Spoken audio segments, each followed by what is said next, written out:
ada juga kilang-kilang yang sudah ditutup. Jadi ini keadaan dia sekarang. Itu saja yang saya dapat jawab lah. Ya.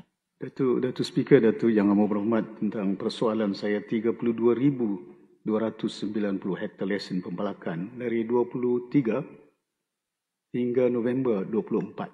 Saya ingin bertanya, adakah ini pendekatan untuk potong kayu balak ataupun FNU ataupun kelapa sawit, dan adakah ini benar? Saya dipahamkan bahawa konsesi ini telah diberikan kepada seorang individu, ya? Nak sebut nama pun tidak baik, tapi saya ingat Yang Amat Berhormat pun maklum tentang perkara ini. Mengapa kalau sebenarnya diserahkan kepada orang yang sama?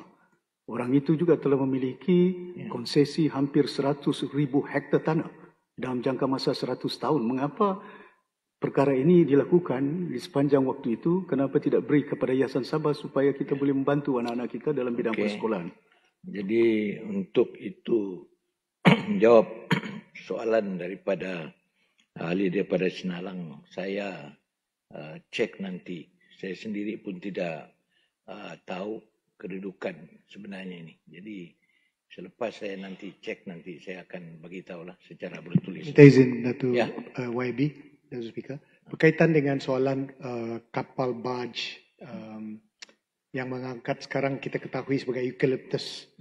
Adakah ini kontrak yang telah dibuat oleh Sabah Softwood dengan syarikat di Indonesia, dan supply mereka ini adalah satu yang telah dijanjikan dalam kontrak? Sebab eucalyptus tree ini patutnya dijadikan sebagai satu produk engineering wood kita di Sabah.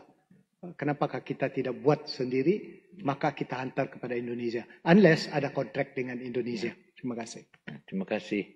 Satu lagi, saya diberikan tahu dari kawan bahawa kapal itu bukan pergi ke Indonesia, dia keluar melalui sempurna ke lautan lain. Mungkin itu laut kita tidak tahu macam mana lah. Itu kita perlu tengoklah macam mana. Tapi apapun tadi persoalan yang ditimbulkan itu, kita akan semak juga kepada Sabah Softwood, sama ada mereka ada perjanjian atau tidak.